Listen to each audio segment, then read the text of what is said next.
eu acredito que o governo federal, né, na verdade o Banco Central, por conta da independência, poderia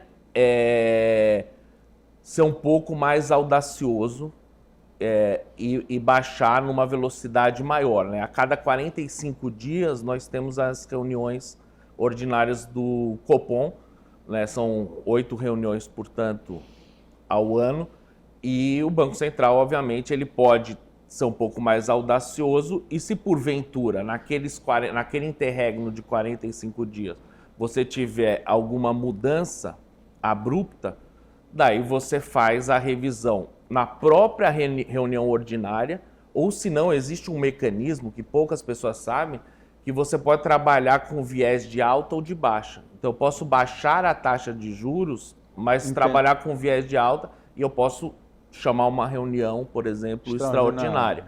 Né? Então, assim, é difícil, quando eu não estou lá. Tá lá né? nos números, né? E também, assim, quem sou eu para dar opinião, considerando os quadros que a gente sabe que tem no Banco Central, que são economistas muito bem preparados. Mas eu acho que valeria a pena arriscar, porque a nossa taxa de juros real é a maior do mundo. Nós não somos o pior país do mundo, né? Tem países muito piores e que estão com taxas reais menores que a nossa. E isso gera um crédito rotativo absurdo, né? A taxa de juros do cartão de crédito é uma das mais altas. É surreal, dos últimos anos, né? Desde que o Banco Central faz esse estudo, que se eu não me engano é 2011, a gente teve só um período com taxa de crédito rotativo maior do que hoje. Agora, secretário, ainda nessa esteira do aspecto mais nacional, antes da gente vir aqui para a nossa realidade, quando a gente fala de taxa de juros, a gente está falando, inclusive, das garantias de um país que é um país organizado, tem capacidade de commodity, de produção, enfim, a gente tem vários pontos positivos para o mercado. Várias riquezas que contribuem para o PIB. Exatamente. E que a gente dá um sinal, olha, a gente tem como garantir isso que a gente está fazendo. Ok.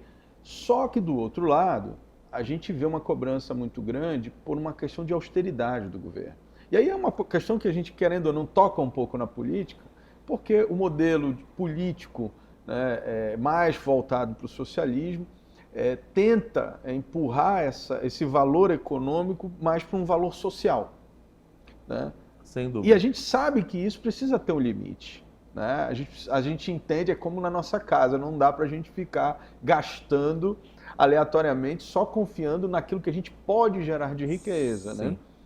E, nesse sentido, como é que você vê essa política nacional, por exemplo, de rever teto de gastos, ou seja, aumentar a capacidade de gastar sem ter como pagar? Quando você vê, por exemplo, políticas relacionadas à Eletrobras, à Petrobras, né, mexendo na questão dos preços desses produtos, que influenciam nos resultados dessas empresas. Agora mesmo a gente viu que o semestre dos dividendos da Petrobras foi o pior dos últimos anos. Né? Esse é um dos motivos, né, da queda do FPE. Foi até bom você observar. Quando o governo federal administra preço, né, porque ele não está seguindo a paridade preço internacional, o que acontece? Na DRE, o lucro é bem menor. Ele tira do lucro para bancar uma parada. E no final do dia significa que vai pagar menos imposto de renda, porque a empresa está faturando menos. E isso impacta automaticamente nos repasses dos estados e dos municípios. Ou seja, a União acaba também fazendo, nesse caso específico, política fiscal com o chapéu alheio.